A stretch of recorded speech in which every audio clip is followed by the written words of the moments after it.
New Year's resolutions. Shall I make one this year? It isn't just a new year, but a new decade after all. I have got a little podgy recently, and my work productivity could certainly improve. I've never really given myself resolutions before. Why is that? The last time I set myself one, it went pretty well, didn't it?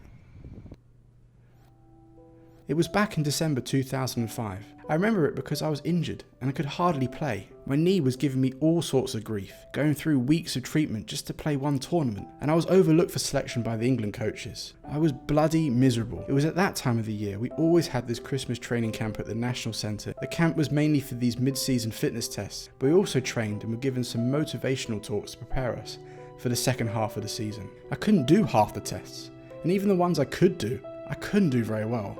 I didn't fare much better in the on-court sessions either, and for most of the talks I was wallowing in self-pity so much that I can't remember for the life of me who was talking or what they were talking about.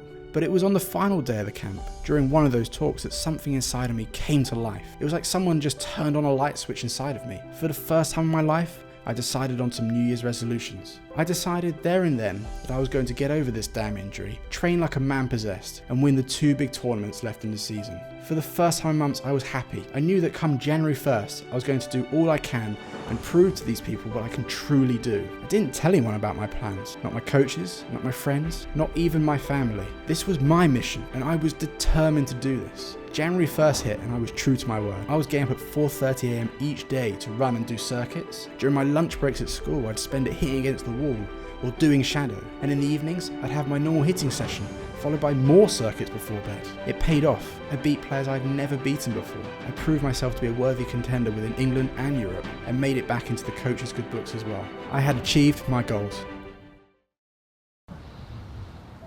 I know what you're thinking. You're wondering why I'm humming and hawing over the decision to make a New Year's resolution. Surely that was the defining moment in my life that changed everything, that propelled me to my future success. Well, you'd be wrong. In fact, exactly 1 year to the day that I set those resolutions, I was back where I started, injured, out of shape, and with no direction in my life. What the hell went wrong? I think I have the answer. Because I tried to do it alone.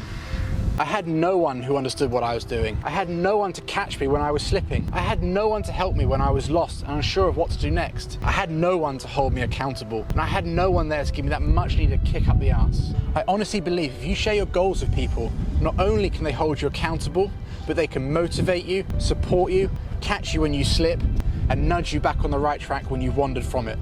I'm not saying you need to plaster it all over social media or stop everyone in the street to tell them your resolutions. Instead, just tell them to a select few that you can trust to help you keep them. I really encourage you to do this. And if you wish, you can leave me a message below and I will get back to you personally. I believe in this message so much that I'm giving my own resolutions for 2020. In 2020, I'm going to get myself back in the exact same physical shape that I was when I played professionally. If you're to take anything away from my story, don't make the same mistake that I did. I ended up back at square one, and there is no reason why this should happen to you. So remember, with your goals and resolutions, take decisive action, but don't do it alone.